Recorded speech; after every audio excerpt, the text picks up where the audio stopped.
YCP కార్యాలయం వద్ద TDP మహిళలు ఆందోళన. పోలీసులకు ఫిర్యాదు చేసిన వైసీపీ నేతలు. నెల్లూరు జిల్లా కోవూరు వైసీపీ కార్యాలయంపై టీడీపీ మహిళలు ఆందోళన చేపట్టారు. నిన్నటి రోజు నెల్లూరులో జరిగిన వైఎస్ జగన్ పర్యటన విజయవంతంపై వైసీపీ కార్యాలయంలో స్థానిక వైసీపీ నాయకులు విలేకరుల సమావేశం నిర్వహిస్తున్న సమయంలో కార్యాలయం ఎదుట ప్రసన్న గో బ్యాక్ అంటూ అనుచిత వ్యాఖ్యలపై క్షమాపణ చెప్పాలి అని పెద్ద ఎత్తున ప్లకార్డులతో నినాదాలు చేస్తూ నిరసన చేశారు. ఈ నేపథ్యంలో కార్యాలయం నుంచి వైసీపీ నేతలు మహిళలు బయటికి రావడంతో ఇరు వర్గాల మధ్య వాగ్వాదం చోటు చేసుకుంది.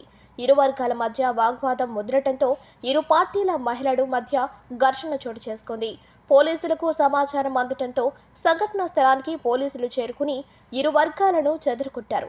అనంతరం వైసీపీ నేతలు కార్యాలయం నుంచి జై జగన్ నినాదాలతో ర్యాలీగా పోలీస్ స్టేషన్కు తరలి వెళ్లి టీడీపీ మహిళా నేతలపై పోలీసులకు ఫిర్యాదు చేశారు. అనంతరం వారు మాట్లాడుతూ కోవూరు నియోజకవర్గం ఎమ్మెల్యే వేమిరెడ్డి ప్రసాద్ రెడ్డి తమ అనుచరులతో ప్రసన్న ఇంటిపై ధ్వంసం చేసిందే కాక కార్యాలయంపై ప్యాకేజీలు ఇచ్చి రెచ్చగొట్టి దాడులకు పంపుతున్నారని ఆరోపించారు. దాడులకు ప్రతిదాడులు చేయటం పెద్ద పని కాదని, అది మా సంస్కృతి కాదన్నారు. గతంలో ఎందరో కోవూరులో రాజకీయం చేశారు, కానీ ఇలాంటి సంఘటనలు ఎప్పుడూ సంభవించలేదన్నారు.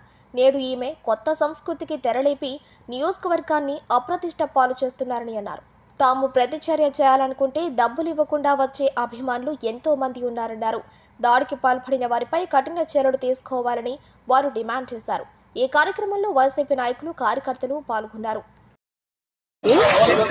మా జగనన్న రావడంతో మా నాయకులు, కార్యకర్తలు, అభిమానులు చాలా మంది మా సార్ వాళ్ళ ఇంటికి వెళ్ళడం జరిగింది. కానీ అక్కడ అడ్డుకున్న ప్రయత్నంలో లాఠీ చార్జీ కూడా జరిగింది. కానీ మా నాయకులు, కార్యకర్తలు చాలా తీవ్రంగా గాయపడ్డారు. మా నాయకుడు కూడా నల్లపరెడ్డి ప్రసన్న కుమార్ రెడ్డి గారు కూడా దాడి చేయడం జరిగింది. కానీ మేము అవన్నీ సరేలే చెప్పి మేము నిన్న మా జగనన్న రావడం మాకు సంతోషం అనుకుని మేము అవన్నీ మర్చిపోయాము. ఈరోజు మా పార్టీ ఆఫీసులో, కోవూరు పార్టీ ఆఫీసులో మేమందరం నాయకులు అందరం కూర్చొని వచ్చిన ప్రజలకి, నాయకులకు అందరికీ ధన్యవాదాలు చెప్పుకోవడానికి మేము ప్రెస్ మీట్ పెట్టుకుంటున్నాము. అయిపోవడంతో 200 మంది ఆడవాళ్ళని 200 ఇచ్చి ఒక్కొక్కరికి దాడికి పంపించారు. కానీ మేమైతే 200 ఇవ్వలేదు. మాకు నిజమైన అభిమానులు ఉంటారు. మేము 200 ఇచ్చి రాండి అమ్మ మనం దాడి చేద్దామని చెప్పే సాంప్రదాయం మాది కాదు.